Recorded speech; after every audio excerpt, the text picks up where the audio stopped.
अस्सलामुअलैकुम students. I hope कि आप सब खैरियत से होंगे। सबके जीडीपी के क्वेश्चन भी सॉल्व हो रहे होंगे और सबको इस चैनल से काफ़ी हेल्प मिल रही होगी।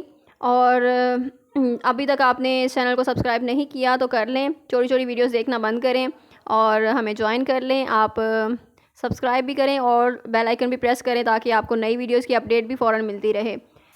Today I am going to share GDP solution PSY 404 abnormal psychology का। और इसमें बुलिमिया नर्वसा के रिलेटेड क्वेश्चन पूछा गया था आपसे और उसमें इन्वायरमेंटल फैक्टर्स उन्होंने पूछे हैं। तो ये जो जीडीपी सॉल्यूशन आपसे शेयर किया जा रहा है इसको काइंडली इसको कॉपी मत कीजिएगा, इसको आप अपनी वर्डिंग में ट्रांसलेट करें, इसको पैराफ्रेज करें एंड देन इसको सबमिट करवाइएगा।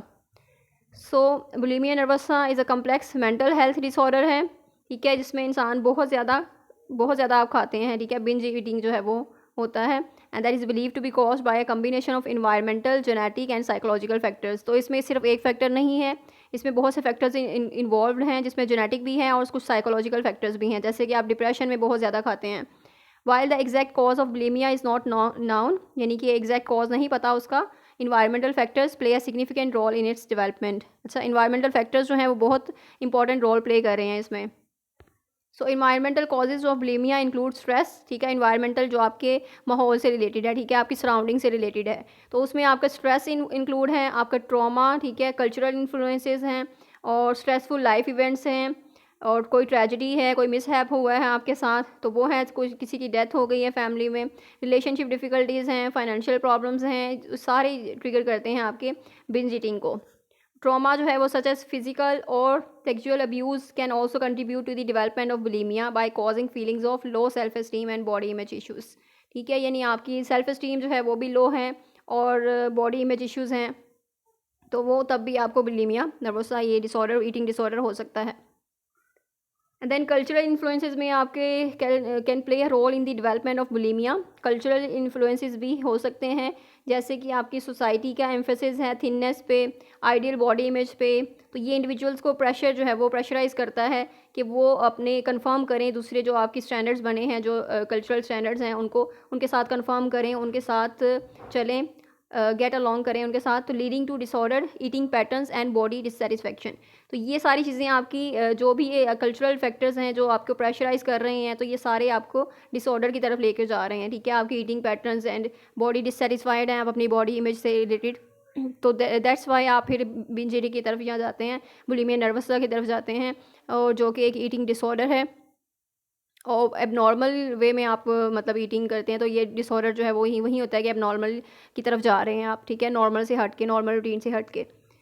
तो कल्चरल इन्फ्लुएंसेस भी हो गए एंड इन्वायरमेंटल फैक्टर्स इंटरेक्ट करते हैं with biological and psychological factors to contribute to the development of bulimia, ठीक है, ये इंटरेक्ट करते हैं, बायोलॉजिकल फैक्टर्स भी होते हैं आपके, कुछ साइकोलॉजिकल फैक्टर्स भी होते हैं, ठीक है, आपकी कोई टेंडेंसी है आप में जैसे कि डिप्रेशन की टेंडेंसी होती है, एंग्जाइटी की टेंडेंसी होती है, वैसे ही आप इस ईटिंग डिसऑर्डर की तरफ चले जाते हैं। For example person with a genetic predisposition to anxiety, ठीक है, यानी जिसमें टेंडेंसी है कि वो एंग्जाइटी की तरफ, कोई भी उनके जो स्ट्रेस रिलेटेड चीज़ है तो वो उसको ट्रिगर करे, इन्वायरमेंट जो है उसका ट्रिगर करे उसको, तो वो बायोलॉजिकल जो है वो जल्दी कुछ होते हैं जिनमें टेंडेंसी होती है ज़्यादा, तो वो जल्दी उस चीज़ को एक्सेप्ट कर लेते हैं और जल्दी उस चीज़ को एब्जॉर्ब कर लेते हैं और स्ट्रेस का शिकार जल्दी हो जाते हैं।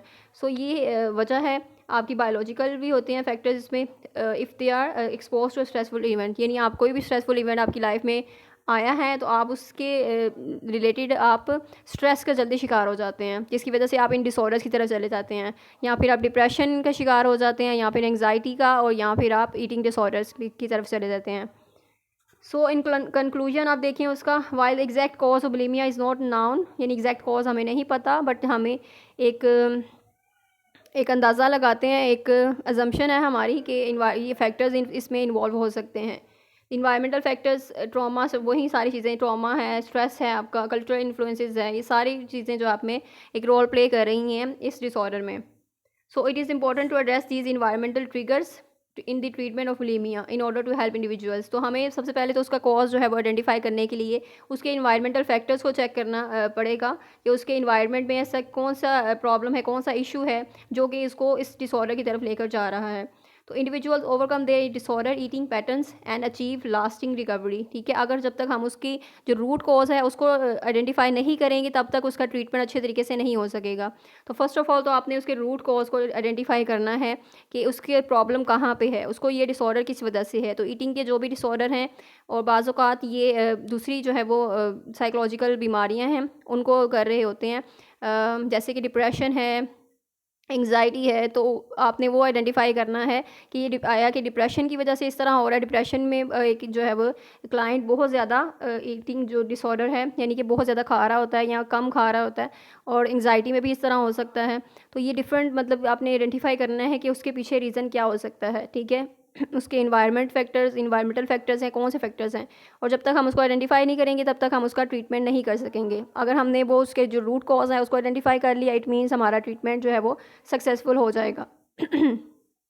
तो आई होप सो स्टूडेंट्स कि आपको अंडरस्टैंडिंग हो चुकी है कि आपने इसको कैसे सॉल्व आउट करना है।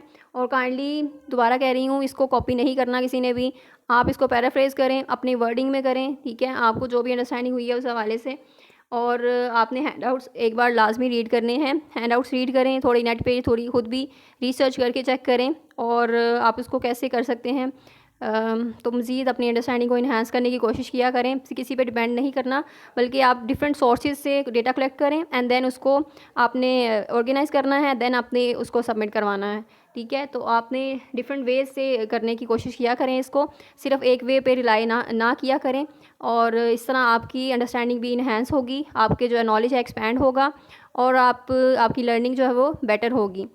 सो मेरा तो ये ओपिनियन आपको जो है वो एक छोटी सी एडवाइस है, अगर आप फॉलो करना चाहते हैं तो। एंड इस चैनल पे लाजमी सब्सक्राइब करके रखें और बेल आइकन भी प्रेस करके रखें, ताकि आपको जो नई वीडियोस की अपडेट है ना वो फ़ौरन मिलती रहे और आपको बार बार यूट्यूब पे सर्च ना करनी पड़े। And share this video with other students, और बाकी दूसरे स्टूडेंट्स की भी हेल्प करने की कोशिश किया करें, और सिर्फ अपने बारे में ना सोचें। And don't be selfish. Thank you so much. अल्लाह हाफिज़।